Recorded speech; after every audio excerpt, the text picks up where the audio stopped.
Hey guys, welcome back to my channel ASHA talks. చాలా రోజులు అయిపోయింది కదా వీడియో వచ్చి.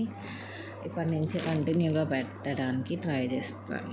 టుడే వీడియో వచ్చేసి నేను క్యారెట్ అండ్ బీట్రూట్ హల్వా చేయబోతున్నాను. ఫస్ట్గా మనం ఒక గిన్నె పెట్టుకొని అందులో గీ వేసుకొని జీడిపప్పు వేసుకొని ఫ్రై చేసుకొని పక్కన పెట్టేసుకోవాలి. ఆ తర్వాత సేమ్ అందులోనే మనము క్యారెట్ అండ్ బీట్రూట్ యాడ్ చేసుకొని పచ్చివాసన పోయేంత వరకు ఫ్రై చేసుకుంటూనే ఉండాలి. సిమ్లోనే పెట్టుకొని చేస్తే మనకి యూజ్ ఉంటుంది, అంటే మాడిపోకుండా ఉంటుంది. తురుముకోవచ్చు, బట్ తురిమితే మరీ బిస్కెట్స్ మెత్తగా అయితే తింటే ఎట్లా ఉంటుంది ఆ ఫీల్ వస్తుంది అని చెప్పి నేను కొంచెం మరీ స్మాల్ పీసెస్గా చేసుకున్నాను. తర్వాత పాలైతే యాడ్ చేసేసాను. పాలు వేసుకున్నాక ఒక 20 మినిట్స్ అయితే నాకు టైం పట్టింది. ఆ పాలన్నీ బాగా దగ్గరకు వచ్చేసే పాటికి మధ్యలో మనం తిప్పుతూ ఉండాలన్నమాట.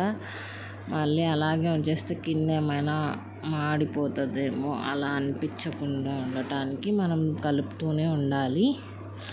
నెక్స్ట్ వచ్చేసి మనం షుగర్, ఇంకా మనం ఇష్టం అన్నమాట, బెల్లం కూడా యాడ్ చేసుకుంటూ చేసుకోవచ్చు. నేను ఒక చిన్న పీస్ ఆఫ్ బెల్లం అయితే యాడ్ చేసుకున్నాను ఇందులో. ఆ తర్వాత అది కూడా మొత్తం కరిగిపోయి మనకి మిక్చర్ టెక్స్చర్ ఇట్లా వస్తుంది. బాగా దగ్గర వరకు అయితే మనం కుక్ చేసుకోవాలి.